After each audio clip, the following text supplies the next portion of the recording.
Ladies and gentlemen, welcome to the Sex Sales podcast where a toxic, what's a better word than, I always use toxic at the start. Dickhead? Oh, that's you really do live in the Central Coast now, don't you? Oh, don't say that. You said the C word on the last podcast and now... I couldn't believe that slip.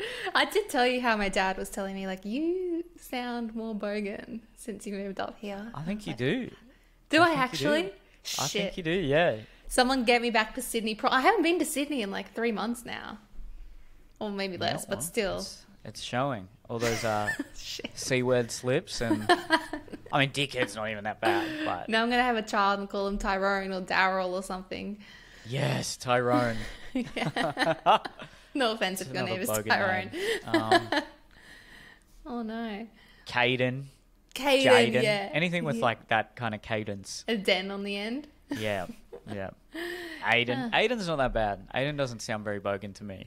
Yeah, well, yeah, I think so. It sounds a bit classy. Aiden. All the female bogan names are always like Shanae and Shania. Yes, Truth. Yeah. Well. Truth.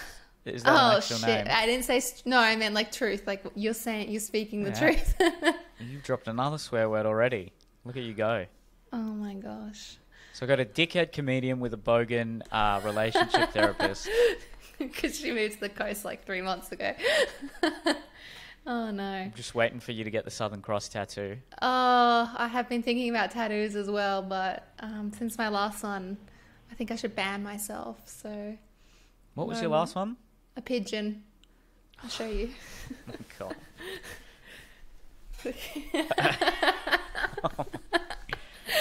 I don't know it's not even my worst. Yeah.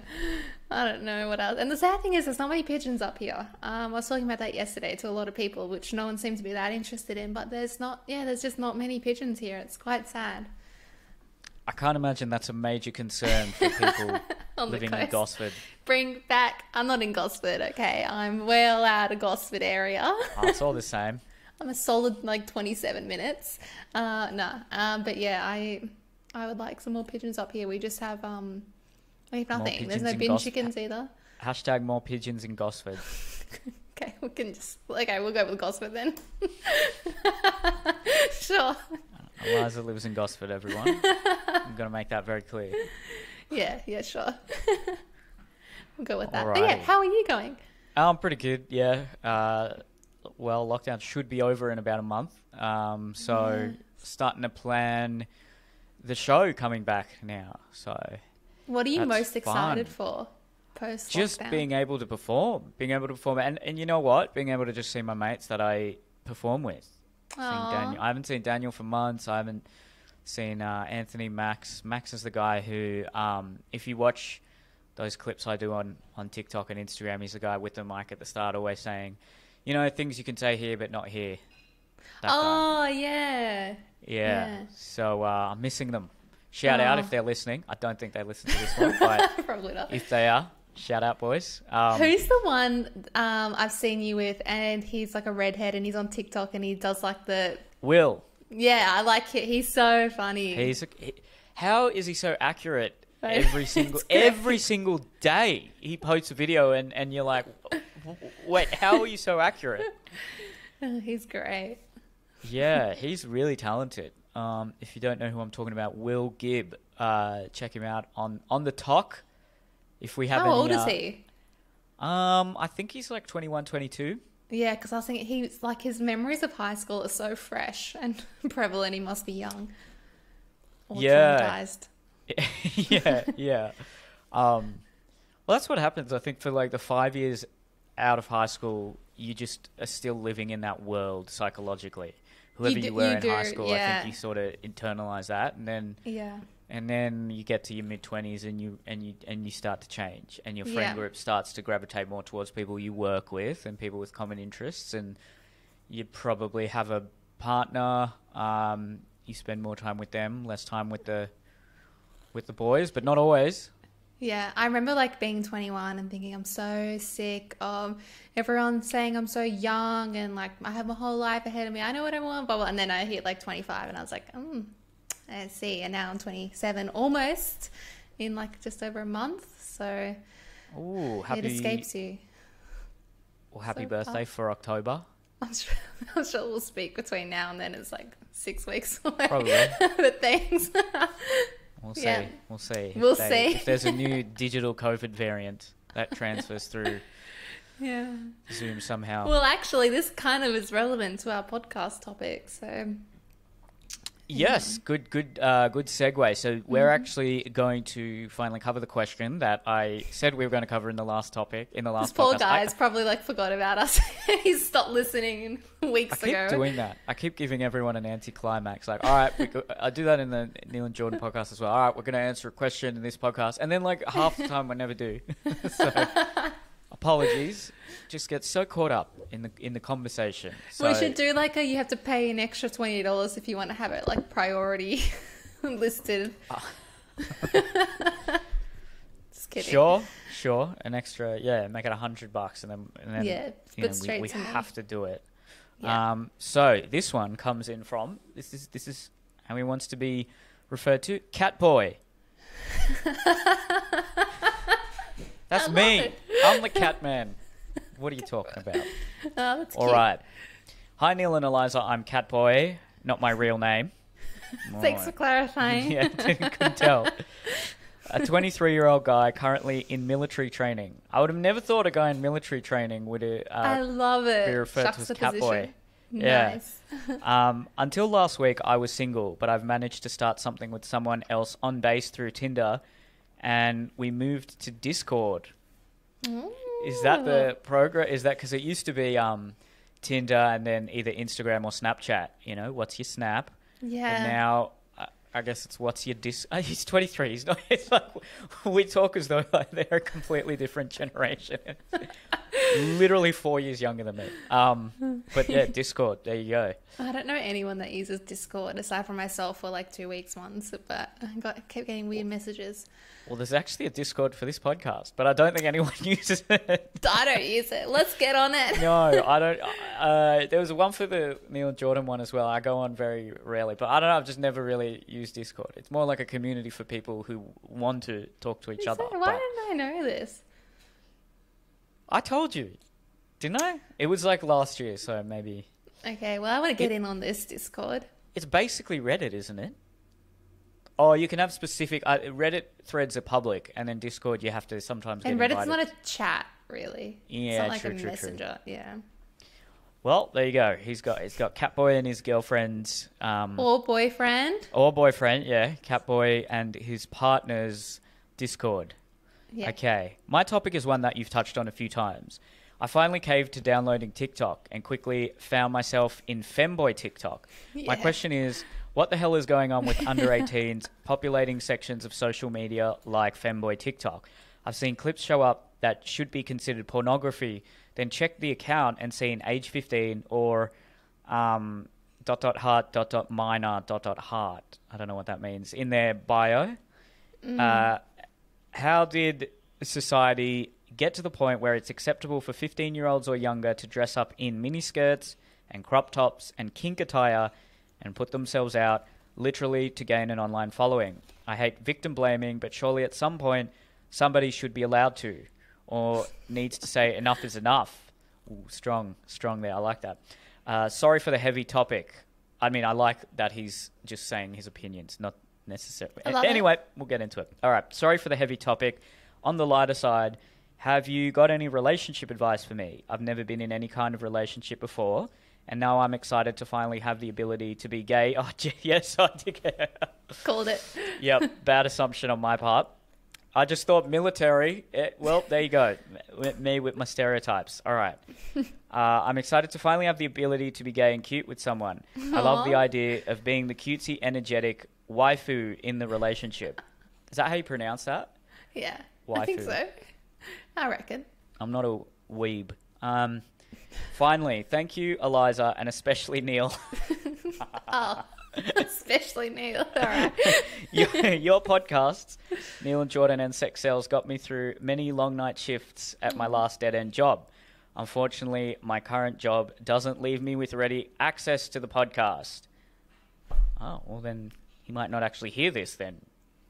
Do we have an email so we can like reach out to him to say we finally? Yes. Yeah. Yes, okay. we've got an email. All right. Well, first of all, should probably then once again say, probably shouldn't have assumed girlfriend there. There you go. Am I cancelled or what? I think we should. I'll just go solo from now. If you could just continue uploading. Everyone in the military straight, right? Yeah. That's a thing. Okay, so where can we start with this one? Because he's got a few here. Let's start with the TikTok. That's the TikTok. Okay, yeah, because TikTok is very overtly sexual. Now, I do get the feeling that I definitely remember 10, even 15 years ago when I was just a teenager on Facebook and MySpace, and I had similar sort of feelings, thinking, wow, everyone's so sexual on here, they're posting bikini photos, and I didn't know what I was thinking about. I was a child, so someone has just, or society has just implanted those ideas into me. It does seem like it's notably worse now on TikTok, but again, it could just be a product of growing older.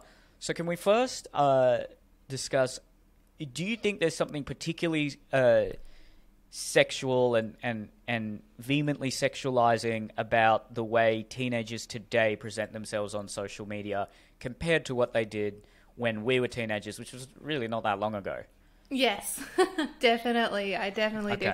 It is interesting, like, I guess, to compare, and it really, like, when I think about this, makes me feel old. And I agree, like when I was young, like, you know, 10, 12 years ago when I was on the internet, I did think that as well, like shit, like Tumblr, crazy. That was the crazy stuff. But I think the difference is maybe the level of sexualization isn't that different, but the way that we can access it and see it is what's really different. And with the interesting thing about TikTok in particular, it kind of is such an interesting and crazy app when you think about how it is a social media networking site. Secondly, you can put yourself out on there and it's like all normalized and you can show any behavior and you can find a community for it. So it's also like a research type thing that people find out information about it. Like people find out about things like PCOS and girls' experiences of this and men's experiences of that wouldn't have been, you know, when you Google, you have to go through 10 pages to find out what people have experienced with that. And also, it kind of brings in a sense of like gambling and addiction, and it's so perfectly curated to yourself. So what I mean by the gambling is that with TikTok, anyone has a chance to go viral, and that any video you upload can go viral, which is a really, really exciting thing. And there's actually research that shows that the less likely you are to succeed when you like gamble, the more addictive it is. So, you know, you're not that likely to be go viral, but most of the videos we come across are viral. So it provides this kind of like spike of this could happen to me. Like this is prevalent and this is very common. It's a lottery. Yeah. So and also it's overrated going viral.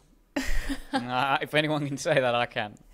Yeah, and there is like this mystery to, I guess people don't experience that very commonly. So like even I've thought like, what would happen if someone, you know, goes viral? Like what crazy things could happen, or what would happen if I went viral? Like I'm sure Nothing all these really. teens are thinking, yeah, only you can speak to it. For the short term, if one video or one picture or one thing goes viral, it dramatically transforms your life for a short period of time. But unless you've organized yourself to actually become a TikTok persona or a YouTuber or an Instagram influencer, well, it'll be very short-lived. It's very ephemeral. It won't really dramatically affect your life over the long term. You might get addicted to the high of being viral because, like with any addiction, it would come with a huge dopamine hit. And it's actually quite strange at the start. I'm sure many people here would remember my first big viral video, Australian 2 minutes, which is going to come back to bite me one day. And it was really strange. I couldn't, you know, it got 1 million views in a week. Wow. And that would have been predominantly Australian because it's obviously an Australian video based on Australian stereotypes. And I didn't leave my house for 2 days. And when I did, I people at the train station were doing double takes and looking at me, and wow, people were just walking past me and laughing, and everyone was looking at me. I didn't like it because I'm a pretty introverted guy, and it felt really strange, and it honestly took me 2 to 3 years to become accustomed to that kind of attention. It's not what people make it out to be. Look, it's great. I like being known for what I do, but just going viral doesn't mean anything. You probably got lucky, because there's a lot of things that go viral that aren't necessarily high quality. But I can also, obviously, I can see the appeal of it, and I can see for teenagers, especially if they might not feel particularly comfortable in whatever social environment they're in, where putting themselves out there and doing things that they maybe otherwise wouldn't normally do, or they may have some degree of second guessing about. I can see how they might be inclined to do that, because, you know, it gives them the adoration and the maybe even the respect and the popularity that they are so desperately yearning for. I think in many ways comedy is very similar. A lot of people who do stand-up comedy are people who have been maybe starved of attention or praise or respect, and this is a way to become popular, to get up in front of a group of strangers and try and gain their social approval by making them laugh. In a similar vein, I would assume people posting videos on TikTok to strangers who they don't know in order to gain that sort of approval would come from some form of insecurity or yearning to be popular, which I think everyone has. We're all social beings, but I think it's particularly notable for people who are trying to go viral. And I have that in me as well. I wouldn't hide that. It's just it's human nature, really. Yeah, I've never been on Kinkataya or Femboy TikTok. Have you been on there? Yes, of course I have. I've gone down some weird rabbit holes, some crazy shit. Okay, that you got to admit, like, isn't that kind of strange? Because if a 26-year-old guy was like, I've been on kink TikTok and seen all the 15-year-old girls on there, people would raise eyebrows, right? I mean, you can't avoid it. The For You page is full of girls that I could only assume some of them are under 18, dancing quite provocatively, but it's not like I'm going out searching for that. It's just these Chinese developers, I guess, know how to keep people's attention. But what is it about that one in particular, Femboy TikTok or whatever, that you think has sort of gained notoriety? Well, I think, first of all, it's worth saying that for people that don't have TikTok and listening to this, that it's totally curated to the way that you are engaged in a video. So if you watch a video more than like once, or it can, even track your eye movement if it sees that you're totally enthralled in a video or engaged in it, it's going to show you more videos of the same nature, which is really, really interesting, because I talked about this before, how I saw on TikTok women who were like 30 or 40 would show their their For You pages, which is like the equivalent of the Instagram Explore page, and it would just be all these normal videos, and then they created a profile as a young male, so they put their name as a boy's name, a younger age, like 18, and a picture of a guy up. Before they had even clicked or viewed or anything, all of their videos were 15, 14, 13-year-old girls dancing in bikinis and things like that. So you literally kind of it just pops up. Really interesting. I remember when I first opened the account, I was like, what the hell is this? Is this a trap? Is this an FBI trap? What's going on? Well, the thing is, it does kind of trap you into it, because even if let's say you're in a committed relationship and you're like, I'm actually not, and you perceive that as crossing a boundary you don't want to. Let's just say hypothetically, right? And you don't want to view, sexualize women all the time, all day, every day. But the way that it works when it's looking at your engagement in it even though you can say, I don't want these videos on my page, I want to just look at videos of cars and fishing. This is a stereotype that I just threw in there, but, you know, let's just say. And then they pop up one video of, you know, a girl. You can still think, I don't want this on my page, but you're still going to be probably engaged in that video. You're going to be curious about it. You're going to be looking at it, whatever, like you do with any good-looking person that might walk past you or whatever. They're good dancers. Yeah, and then video, your whole For You page becomes that. So that hasn't yet happened to me. And to be honest, like when I say like I've been down King Talk, I was always, this is like sounds like an excuse, but I really literally was always coming from a place of like, I'm curious about this. Like what is this? And I found it really, really interesting. The first time I did it was when I was working with, I'd worked with one before, but more recently, like last year, I was working with a client who identifies as a furry. And I'd done heaps of research on it so that I can, you know, really work with her in the least judgmental way possible, and to be not shocked by anything she says. When you say identifies as a furry, what does that mean?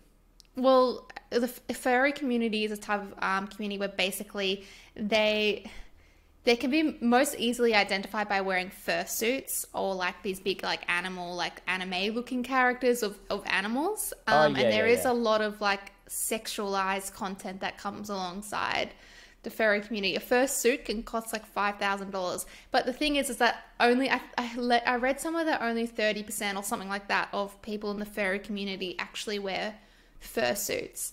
And more of it's just like an identity thing. So when I had done all this research into it, basically what I was seeing from like surveys and research, because it's kind of a newish community, although I'm sure it's been done in other ways previously. And it's basically like, you know, you can express yourself freely yet anonymously behind a mask, or it's a very non-judgmental zone. But I was really worried about this girl because she was 13 and she's going to communities with adults, and she's got a very mature voice and height and just a person, you know, she's gone through some shit. So she was very like parentified in how she responded to people.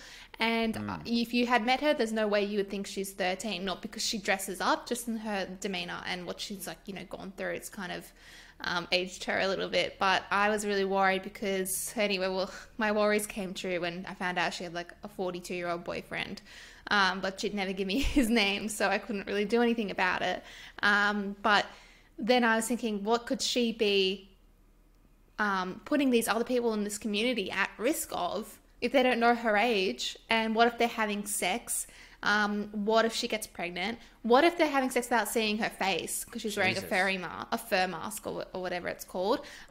So those are all my worries. And then when I came across a second client that had it, I had TikTok, and the initial reason I got TikTok is because I know that one of my clients had gone viral for threatening another 13-year-old boy to bash him, and then his like video went viral. So I was like, I got to find this. So I got TikTok for that. And then I started looking at, okay, this girl I've also worked with is in the furry community, found all these videos, and I found it really interesting. I found it actually helped me a lot to be able to relate to her and understand more of where she's coming from, because there is a lot of stigma and judgment around these communities. And then every so often from that, my For You page would pop up like maybe like 1 in 30, 40, 50 videos is something of that nature. And then I go down these rabbit holes. Like a couple of weeks ago, I had a video of, you know, a girl explaining, oh no, actually it didn't pop up for me. I think I was trying to explain this to Adrian what it was. And I was talking about age regression and how a lot of people regress that have trauma, and that I see it a lot in my clients, like these boys that are 16, 17, and then they find, you know, they work with someone that is really like comforting and nurturing, and they become almost childlike, and they want to be held and they want to be rocked, and how then I would refer them out to get massage. Boyfriends, I think that would act like that too. Well, in Western Sydney. Lots of people do, yeah. You'd be surprised how common it is. And sometimes the age regression is really, really significant, where people want to have, you know, a sippy cup or like a dummy or pacifier.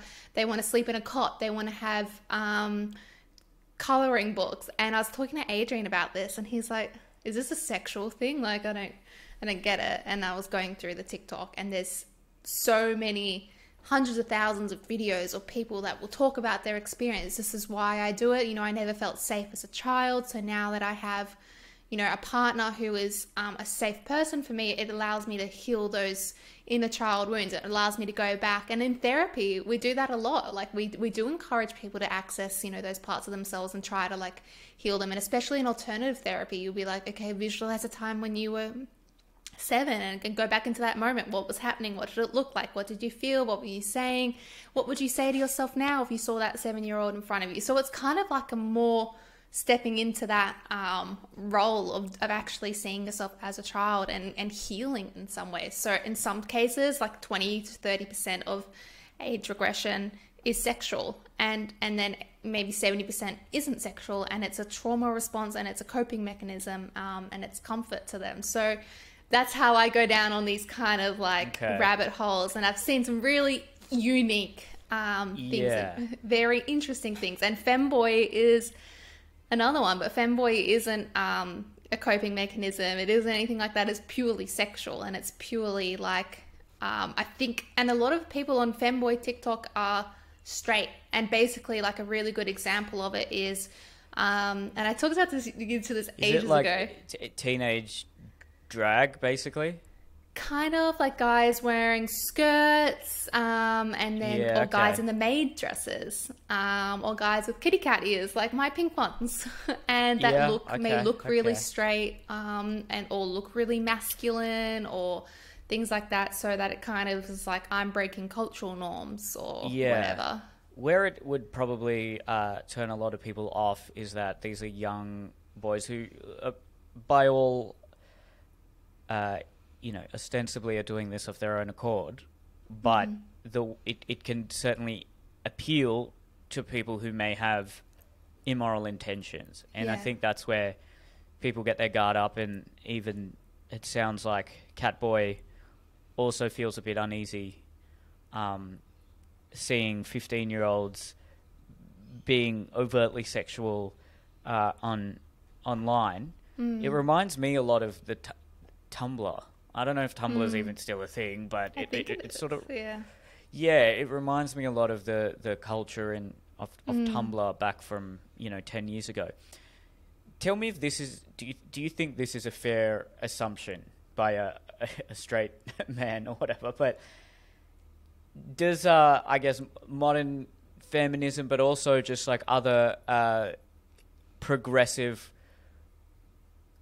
cultural communities like the LGBT community, is there a crossroads here where there is a conflict between what is best for the community, especially young members in the community, versus what are we doing to just go against traditional cultural norms, in the sense of, a lot of what you could call socially conservative men might say to women, you should dress accordingly and you should not sexualize yourself, and especially if you're under 18, don't wear miniskirts. And to simply go against that, to break stereotypes, no, I'm going to do that because you said I can't do it. Don't tell me what I can and cannot do. Yeah.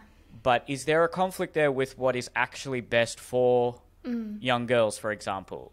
Is it just that we want to be contrarians for the sake of pissing men off? But does that come at a cost to the mental health of young women, or in this case, young boys?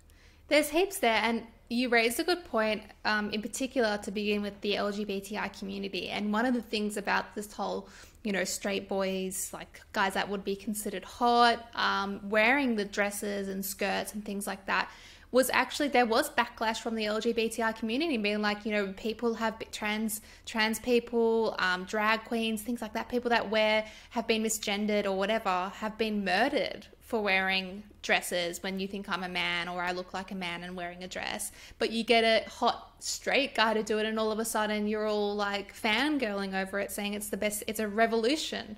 And it's just how much of the experience that they've gone through has been so painful and detrimental to that community, and how much they've fought to be able to be accepted. Then this 16-year-old white straight kid comes in wearing a dress and he's like, it's cool now, guys, we can accept it. Like, you know, there is a pro and a con of that. Like, yes, we're taking a step forward, but why did it have to be because straight people are now on board with it? So I can see, and that kind of also comes into play with the youth and the sexual eyes of the young girls, for example. Like, I see both sides of it. Like, should we be saying, don't wear this on the internet, don't do this? I saw a video, you might have seen, it went viral, where basically these girls looked about, you know, 15, 16, 17, were on a beach together. And then the video is of this guy. I think that he did his own video afterwards in response, and he's like 45, married with children, and he's also in the military.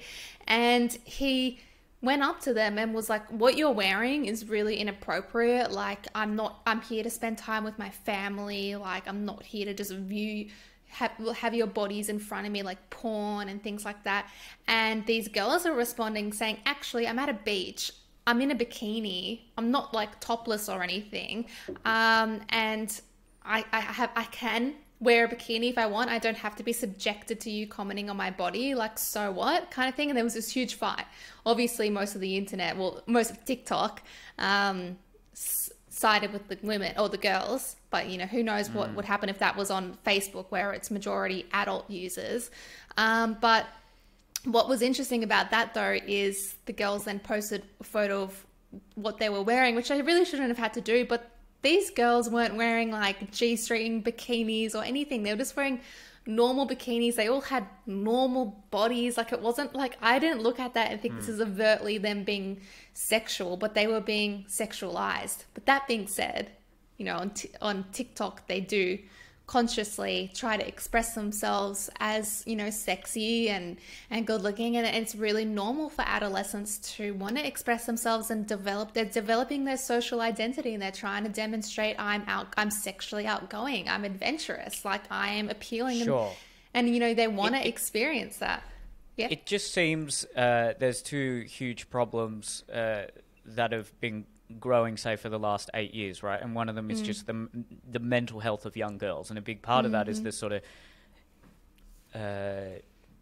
the objectification they're subjected to on the internet, but also the pressure to conform to certain beauty standards. And when there is this mantra of I should be allowed to sexualize myself and look hot and put myself out there, that is actively contributing to the pressure that a lot of young girls face. I don't think that's something you can avoid. If you are saying, yeah, you're totally in your own right to post whatever you do want, post whatever you like, and be hot and be sexual, and if you've got it, flaunt it.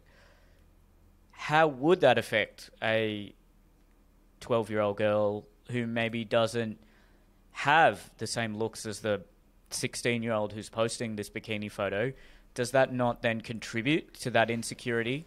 And then I think I can't speak for every man here, but we almost don't have much. Well, the sexualization is happening from from us, but at the same time we think, well, if you are putting these photos out there, it's a natural response that a straight man is going to see an attractive woman. Now, what he does with that response is different, and I've got to make that very clear, but it is a very natural response that I see an attractive woman and I am aroused by that. Now, again, I have to make it very clear what you then do with that is where the morality should come into question. But then if men are sort of, it's framed in a way that, it's a man's problem, it's a man's issue, it's a issue of misogyny. But coming back to what I said, I think 10 minutes ago or so, that instance that you just talked about where they were on the beach and things like that, and adults maybe saying, no, maybe you do need to cover up. I can see both sides of the story there to some degree, right? Not necessarily just that military man side of the story and the teenage girl side of the story, but sort of extrapolating that and looking at it from a societal level. There's one narrative that says, yeah, women should be totally empowered to post whatever they want and look a certain way, and they should never feel judged for it, especially by men. They should never be subject to any uncomfortable behaviors as a result.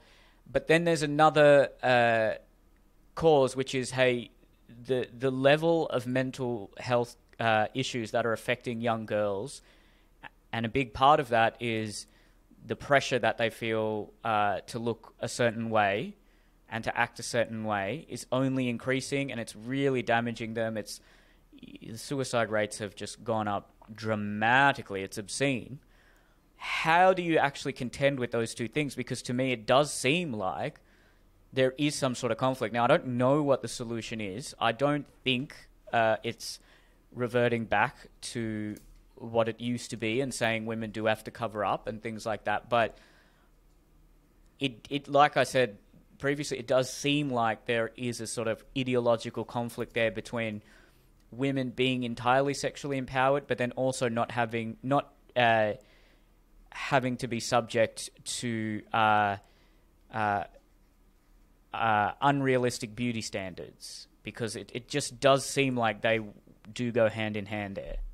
Yeah. Do you understand what I'm saying? I guess I sort of tiptoed through that a little bit, but it does. I wonder if, there's just a mentality of, well, if a man tells us to do something, no matter what, whether it's actually good for young girls or not, we're going to say, fuck you to that, and we're going to do it just because they told us not to do it. So when men say, no, women should cover up and they shouldn't sleep around, well, fuck you, I'm going to do that, because don't tell me what I can and cannot do. That's sexist, that's patriarchal. Having said that, does that culture actually help young girls? Because I think that should be the biggest concern for everyone, for society at large. What is actually the best culture to help children, and all children, girls, boys, femboys, the LGBT community? What is the best culture and the best norms and the best expected behaviors for everyone, for adults, for men, for women, and for teenagers, that is going to benefit society at large? That, I think, needs to be addressed more so than just like who feels liberated and who feels controlled, if that makes sense. Yeah, I mean, there's a lot there. You raise a lot of points, and I guess I want to start with the sexualization. I know we've kind of talked about this before on old podcasts about the difference of, you can look, you can feel your feelings you're feeling. No one's saying you can't look at me and feel aroused. But what I'm saying is you can't look at me, feel aroused, and then feel that you have, the right to sexually harass me because I was wearing a bikini. And we're in agreement about this. And this is the thing that people are getting confused about, where they're like, well, why do you wear that? And then complain about getting men looking at you or saying these things, blah, blah, blah. I'm not complaining about that. I'm complaining about being sexually harassed. Majority of people can walk past an attractive person and not sexually harass them. And, speaking as obviously a woman, I can wear whatever. I can wear, as in Cole's wearing a literal hoodie, which is like a hoodie from top to knees with garlic bread on it, 10 sizes too big, basically on my ankles and pajama bottoms on it, and I still get harassed by men. Like, it happens no matter what we wear. So I think that is a lot of it is like, well, fuck it, I'm going to wear what I want then. Like, but that being said... Yeah, and I couldn't agree with you more about the feeling is one thing and the action is very different. Yeah. And go on. But with the whole... what is the actual right way? Because you raise a point, like first being liberated and doing, what is considered to be equal and fair. Like, well, if you can show a nipple, I can show a nipple, versus what is actually in the best interest of the mental health of our youth. There's contradictions in everything. There's pros and cons, and the research about it is totally contradictory as well. I was looking at some studies that show how, first of all, like you already said before, that older youth have such an influence, like 18-year-olds have such an influence over 14-year-olds on the internet, and that 14-year-olds will try to mimic them and do all these things without actually having a comprehensive understanding of what they're doing. And I remember doing that too. As a 14-year-old, me and my friends would walk down the street in these skimpy little outfits, and we'd get beeped at all the time by men, all yelling out their windows, woof whistling. We thought it was hilarious, thought it was the funniest thing. Then when I was 20, I look back on that and I was like, that is disgusting. Those are grown men looking at 14, 13-year-old girls and saying like, hey, sexy. But at that age, I did not have the understanding to see the risk in it. And I think that that's, what comes out of the studies, that youth cannot identify risk. And that is, a biological phenomena, that adolescents are risk adverse, and that they need to be, otherwise we would have made it within our own tribes if we weren't going to engage in risk-taking behavior and meet other people and explore and go outwards and try to develop our own identities. So, and it also shows, research shows that you are more likely to engage in risk-taking behavior when you have access to these things on the internet. You're more likely to have STIs, younger pregnancies. I saw a study that shows that if you send over 100 texts a day, you're more likely to have a large amount of sexual partners. People these days are getting, less committed. What was that? If you text more than 100 times a day, you're more likely to have sexual partners. So you're more likely to have penetrative sex. Wow. Okay. It's because you're just like, I saw a video of this guy it was the show I'm watching, Below Deck, and one of the crew's really sleazy and he's always trying to get laid, and he was like, well, if you hit on 50 women a night, by law of average, at least one of them is gonna like fuck you. So, which I think is, if you're messaging 100 women, by law of average, maybe one will respond and be down to fuck. So if what you want to do is just get laid, if that's what you're in for, that's the strategy that a lot of men will participate in. Exactly. But then when the research is done, so that kind of research is us collecting data on youth, or researchers collecting data on youth. But when actual youth surveys are done on youth and hearing their perspective, they don't see, they can recognize the detriments. Yes, I have lower self-esteem because of this, whatever. But the payoff is way higher than the risk to them. And a lot of them will say, in regards to, that risk-taking or sexualized behavior, that the opposite of this research. So research versus the surveys showed totally different things. So what is the actual right? Because the surveys show I got my sexual education from TikTok. A lot of teenagers may get sexual education from your or my podcast that they wouldn't have had access to previously or whatever. And they would say things like they wouldn't have used a condom if they hadn't watched Riverdale or something, where they show a girl getting pregnant. So these kind of contexts are really, really important for young people. Another interesting point though as well was that when we put these videos up, especially on TikTok and Instagram and social media, of even like teen pregnancies, or like I fucked this guy on the weekend, those kind of videos, we're romanticizing the situation, idolizing it, with speaking about it humorously, that they're not actually getting a whole picture of the risks of it, the downside of it, because, a lot of people go through their trauma with humor, like I do. When something shit happens to me, I'm like, oh, it's so crazy, like this happened to me, whatever.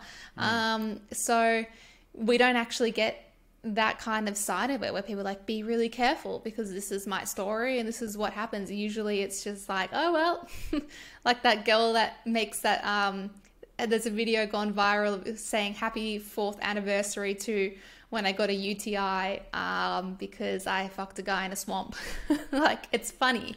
Right. But the exposure to that actually takes away the risk, because they're like, well, everyone's doing it. And I'm reading this book at the moment called Dopamine.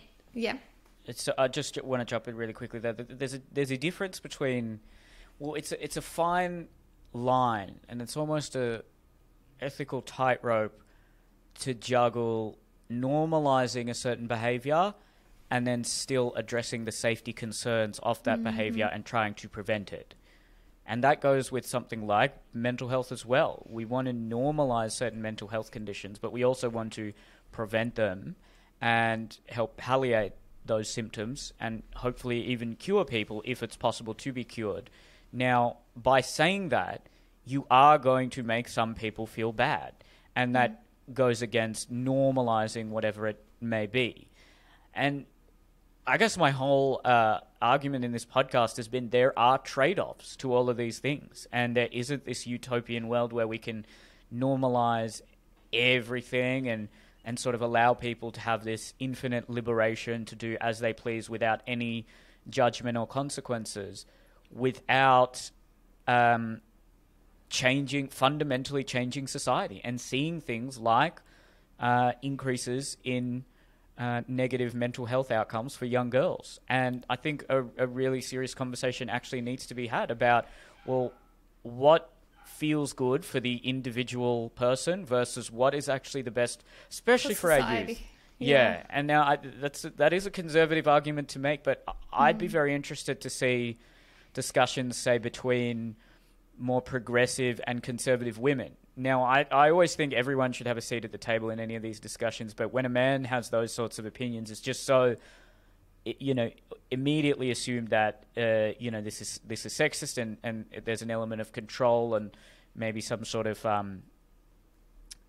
indirect dominance occurring here. But because there's thousands, millions, maybe even billions of conservative women who probably do also think, hey, 15-year-old girls shouldn't be exposing themselves like that, and we shouldn't be having this kind of hypersexualized society. And I think we need to help amplify those voices, because in many ways they're also sometimes scorned by more progressive women who say things like, oh, you have internalized misogyny. And there's a certain truth to that. There could be a lot of women who are just essentially pick-me girls that are saying those things because maybe they have been, unfortunately, indoctrinated by a controlling husband. But there also are a lot of right-leaning conservative women who've just come to those conclusions organically. And I think, I would love to see more discussions and debate, not just between a man and a progressive woman, and it always divulges into some sort of yelling match, but a center-right and a center-left adult, a center-right and a center-left adult female who can sort of respectfully engage with each other. And I think that'll go a long way to solving some of it. And similarly, a center-right and a center-left gay man. And I think we can learn a lot more from that. Now, I'm always sort of decrying identity politics, and now I'm saying, look, here's an instance where, identity politics would be apt. But I'm only saying that because so many people, and I'm not part of this group, but so many people will immediately dismiss certain opinions when it's a certain topic and it's espoused by a certain identity group. So I think to sort of minimize and mitigate against that immediate dismissal, we might actually have to amplify people from certain identity groups, which is a bit of a contradiction there, don't get me wrong, but I think in this climate, that's the only option we maybe have. But I did interrupt you there, so go on with what you were talking about. No, you're totally right. I totally wholeheartedly agree with you that we do need more people to speak about, and we need to understand more perspectives on it, because we do get defensive of it. Like, we do say, I am a woman and I have the right to wear this, or I have the right to do this, but I definitely fall into that category, and I need to be able to sit across another woman that is saying, actually, not exposing your shoulders as you are right now is, what I would consider to be self-worth or something like that, or risk mitigating, because, but then on the other side, it would be like, well, I can walk into a room full of women and gay men in a bikini and feel completely safe. I walk into a room in a bikini with just straight men and I'm instantly feeling unsafe. So is the issue me, or is it this group? But obviously people get really, really defensive of that as well, especially men. And I can see why, because not all men, whatever. So it is really understanding all perspectives, but agreeing that people can live the way they want to when it's not harming others. And do I, as a 26-year-old woman, have responsibility to dress a certain way, act a certain way on the internet in order to have a more positive influence on the youth? Because I don't think I dress that provocatively on Instagram or anything. It's usually a dog, a farm, and my boyfriend. But then again, you listen to this podcast, how much have I talked about my own sexual experiences and things like that from my youth and from present and things like that that may be considered to be really, who knows what girl will be listening to that being like, yeah, that woman looks empowered, I'm going to do that. So it is really how we influence each other can be challenging. And what I was going to say about this book I'm reading, Dopamine Nation, was she was saying that, first of all, studies from adults in 2008 compared to 2018, so 10 years different, show a drastic decrease in happiness. And what happened in 2008? The iPhone was released. So that was when we started accessing social media in our hand at all points, rather than just when we got on the computer and, you know, after school or after work. So it kind of, this influence on society is not just impacting our youth, it's impacting everyone and our rates of happiness, which is really sad, but also interesting. And one of the other things that she talks about, so she is like a specialist in addiction. And she was talking about how she works with a man who has a sex addiction, and he would talk about how he would everything had to be taken one step further, and then he ended up getting into, I can't remember what the actual fetish is called, but basically you like to feel electrical currents on your genitals and it brings you to orgasm. So he was like making all these contraptions at home. He had like I don't know, there's lots of details. I probably shouldn't go into it, but he's wrapping some electrical wire around his penis to bring him to orgasm. Then he needs more. Then he needs more and more and more and things like that. And then he starts going into these communities and he's straight, but he's watching other men doing it at the same time, and they're getting off on to each other, and then other people are like, and get this wire clipper and put it on your foreskin. So he's doing that, and all these like escalations. And the author says, and also, you know, she's a psychiatrist, she said that none of this would have happened 10, 15 years ago because we wouldn't have the same access to find this information out. You'd have to go into the deep, dark web of the internet to find it, which most people don't. Like, I've never been on the deep, dark web because I can't be bothered, but I can find all that shit on TikTok now, and people are being like, it's fine. Yeah, it's so fine, and be normalized. Like anything you would find curious, you can watch and access 10 times more than you used to. And it's the exact same with porn, where, you know, the way that porn has changed from the 70s is insane. In the 70s, like when I studied sexology, we had to watch heaps of porn, like a lot together. Wait, and then in the analyze 70s it. When you studied? No, but a lot of the porn we were shown was from the 70s, okay. to show the difference. And in the 70s, it was all like love, and she's standing by the bus and he's over there, and there's pubic hair and afros, and they just like have this like fun sex kind of thing. And then it shows porn from now, and you go through, it's like teenagers, choking, MILFs, really, and that's the step siblings, step brothers. And that's like the simple vanilla. That step sibling thing, just as a side note. Yeah. That, I swear, like 2-3 years ago, out of nowhere, the whole homepage of Pornhub was just step brother this, step sister that. The trends. Where the hell did that come from? Yeah. It wasn't a gradual ease into that. No, suddenly, do you know what all over Pornhub was just step sibling. I actually have a theory about this. So, have you ever heard of Wattpad? No. Wattpad? No. It's like this book, and it's become popular again, but it was really not a book, it's a website, sorry. It was really popular when I was like 14, and basically youth would write like a book and put it up, and you upload one chapter at a time, and it had millions, and it still does, millions of people read these books. Nowadays, people that have successful books will get them published, and they'll be sold at Dimmicks. Like, it's pretty like a big thing. And so it's basically anyone that has an interest in writing, you have to pay for a publisher. You just put it online, but it's free for anyone to read.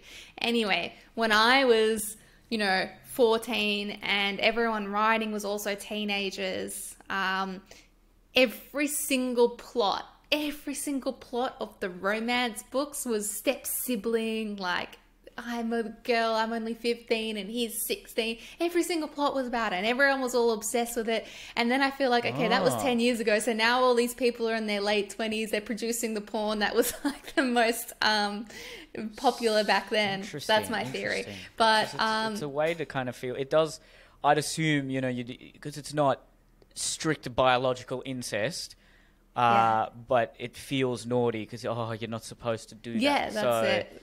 That's it. There's always that dynamic, which is like... allure comes from, yeah.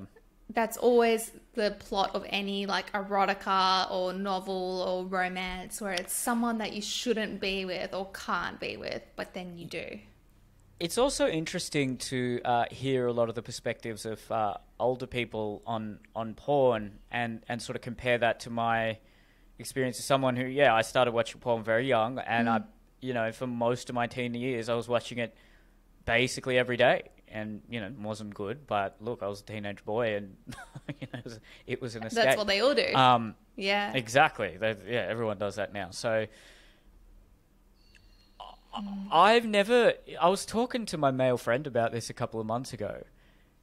There's a lot of talk about how, porn is really degrading to women, and, the expectations that come out of it are unrealistic and also dangerous. But we were chatting, and every time we've, escalated the sexual situation, and as far as we can tell, at least, neither of us we've always been... I at least try to be very respectful about it, even if you are, escalating a sexual situation into something a bit steamier, if you will. But every time it has gotten to that, what you could call rough sex phase, which would include things like choking or hair pulling or dirty talk, we've never... I think once a girl has said, no, I'm not actually into that.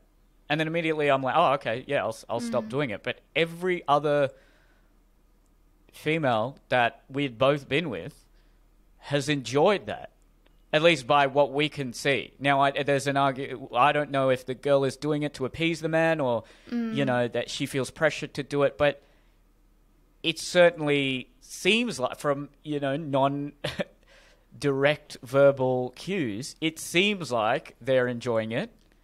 Yeah. But again, maybe men don't actually, aren't in tune with the female psyche as much as we like to think. But all of those sort of behaviors that I get the feeling people from older generations would consider dangerous and a byproduct of excessive pornography have been enjoyed by all...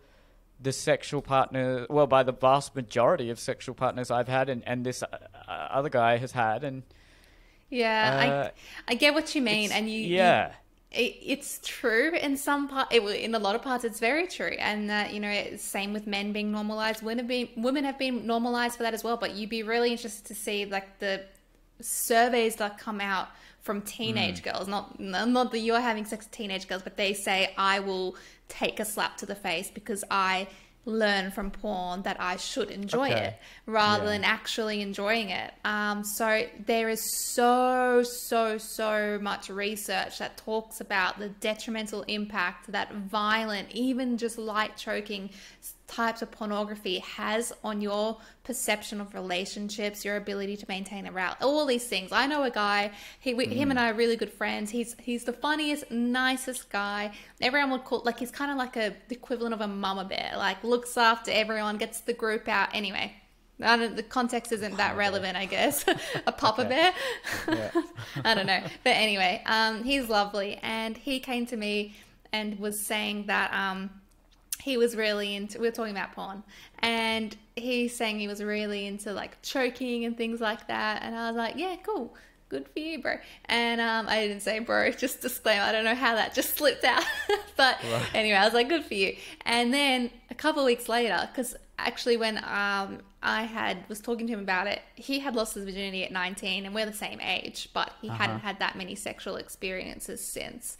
He'd been, I think, with 2 women. And then a couple months later, I saw him and he was telling me now he's on Tinder, he's dating, he's just found out he's good looking because he didn't know that he was, as happens with some people, basically, where he'd never attempted to pull women, basically. And then he's found out, like, his group. He found his, like, method. And women, he's going on all these dates and he's telling me about them, sending me photos of these girls, talking about what they did. And then he told me a couple months later, he's like, I can't now have sex with a girl unless, like, I'm literally really hurting her.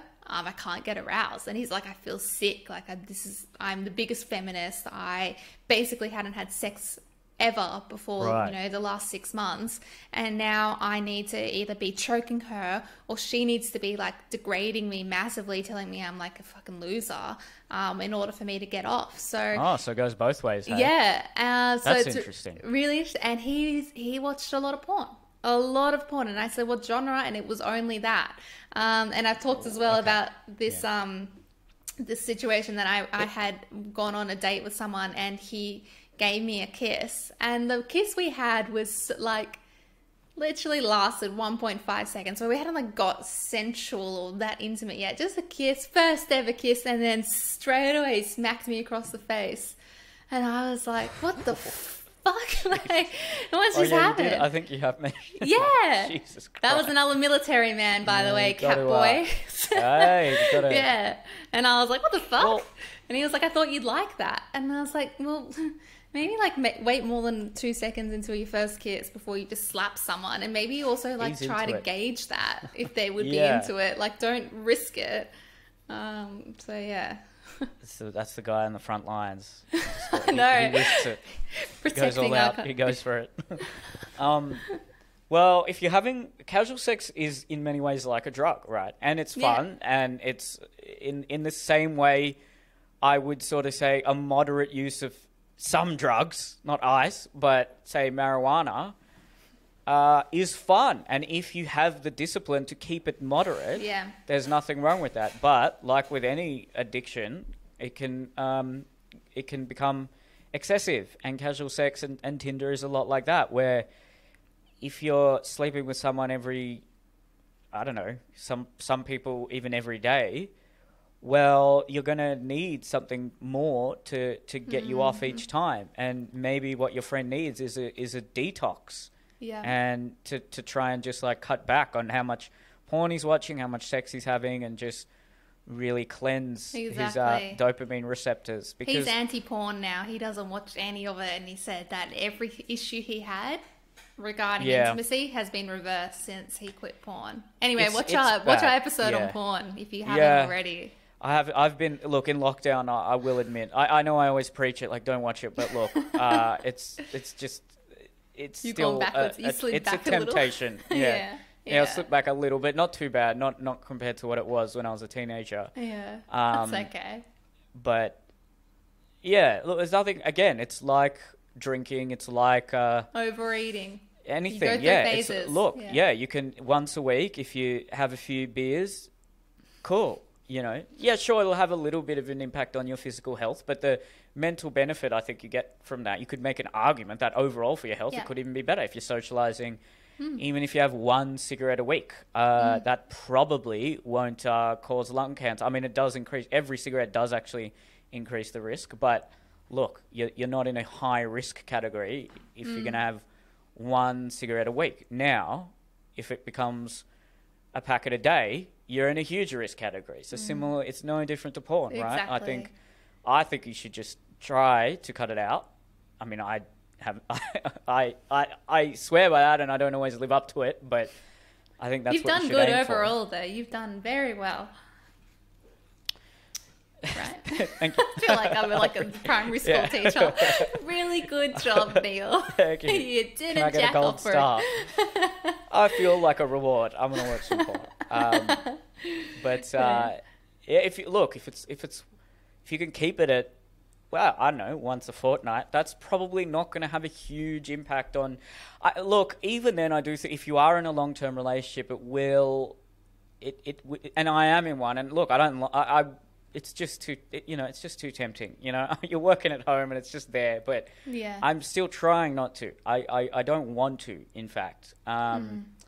But look, if you are going to watch it, at least try and sort of, if you have an addictive personality, then it might be something to try and get under control. And you don't need to take drastic measures. You don't need to, if you are watching it 2 or 3 times a day, you don't need to suddenly say, all right, from tomorrow, nothing.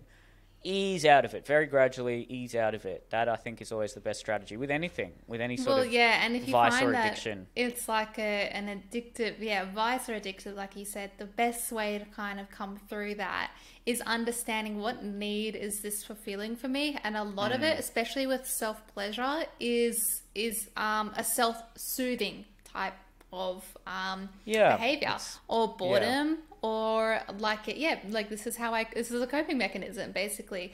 Orgasms relieve a lot of endorphins and dopamine and all those good hormones that make us feel good, so we want more of it. So understanding that as well, like the same with anything. If you're overweight or if you're taking drugs, what is this need fulfilling for me? That's a good point. Yeah. Let's we have to cover his lighter question here, which was, sorry for the heavy topic. On a lighter side, have you got any relationship advice for me? I've never been in any kind of relationship before, and now I'm excited to finally have the ability to be gay and cute with someone. That's cute.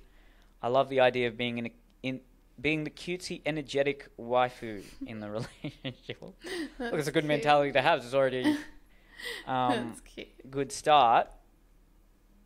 Well, look, first relationship, I guess just learn. Just don't put too much pressure on it. Don't put too much pressure on yourself. And wait, was he asking advice for his first, or was it for if he's going out to date? Like what? It just says, have you got any relationship advice for me? Yeah, because he said he met someone. Or maybe he's playing the field a little bit. Maybe he's just... Oh, wait, didn't he say... Hang on, I thought he said... Yeah. Oh, wait, where did I get that from? I'm currently... Until last week I was single, but I managed to start something with someone on base through Tinder, and we moved to Discord. So he's got a Discord relationship going. Catboy, let us know where you're up to now that it's been a couple of weeks since then. But, I think that the fun stuff aside... I don't know how much of those, but I do know they're still there, I guess. I don't know how prevalent, but those stereotypes and risks that come with being on military and being gay. So just make sure that you're taking safety precautions, because a lot of people might not want to be identified as gay, might not want to be openly gay. So just be really careful and protect yourself about that. Not so much for you, but if someone else is like, I don't want to be out or outed, and you were, and I wouldn't usually give that advice, but unfortunately stereotypes do come along with that military lifestyle, so be careful, Catboy. But you sound playful, you sound fun, and I think that's going to be your really appealing side to you, and people are going to be really drawn to that playful nature of yours, so work with that, I reckon. And good luck in your new relationship. Yeah, don't use the other person to fulfill any concerns or insecurities that you may have. I think if a relationship has flaws, you always got to look at yourself first, and what am I expecting this other person to fulfill within me that I could fulfill myself. So always, the relationship isn't a be-all and end-all. It can create a lot of happiness, but you also have to be still responsible and accountable for your own happiness to some degree. And we've done so many podcasts on that. There is definitely a responsibility that we're going to talk about in the next podcast. Yes. But I think when people get into their first relationship, it can be sort of very rosy and very lovey-dovey and romantic and intense and and then as soon as it doesn't have that same effect, it's a catastrophe, and you start blaming the other person. So don't put too much pressure on the relationship itself. I think I know that's a very broad statement, but see it as a learning curve, as well as and the ability for you to care for someone else, and not just look out for yourself. And that's that can be a really deep call to meaning beyond the self that many people may be lacking in today's society. So yep, have fun with it. Learn your attachment style and Yeah, how that's that a may good one. impact your relationship, and learn your communication style and figure out if that's helpful or not helpful. And if it's not helpful, change it for the love of God and for Attachment everyone. theory workbook. Yeah. That's a great one. That's 100 and something pages. You can do it in 2-3 hours.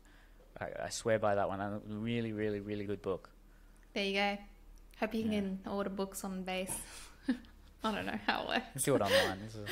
Yeah, I think I did it online. Yeah. Oh, good. Yeah. All right. Well, any concluding remarks on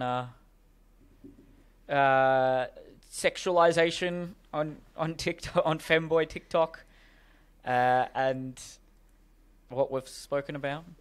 Yeah, I think like just, basically anything that from research shows the best way to overcome this or to reduce it is parental monitoring. So if you're a parent, watch your children and watch their use on the internet. If you're a child, listen to adults, and I totally understand you don't want to, but listen to adults when they say or trying to explain to you the risks of it and understanding the risks. And if you're anywhere in between and you're trying to just understand, like, why the fuck are kids doing this? Just realize it's very, very normal behavior and typical of any age and generation with any time in place for an adolescent to want to express their sexuality and develop their sexual identity. But just the thing is that now everyone can see it. Whereas we didn't. We've all been doing it all along, but now everyone can see it. So don't put so much blame and hatred, because unfortunately it's been normalized. If everyone can see me doing it, then everyone can see you doing it. So it's all, they're all in the same boat, all the teens. Yeah. Yeah, respect the wisdom of the of your elders, even if you may not understand it and it may feel restrictive and controlling. I know a lot of, even when I was a teenager, I'd just think about some of the things that my parents or just older people around me were telling me to do, and I thought, oh, they're stupid and they're uninformed. And no, they've lived a lot more on this planet than you have, so they know a thing or two about the right path. Not all of them do, but the general collective wisdom of people older than you is something to respect. It's not something to be obeisant towards and never question, but it's something to respect.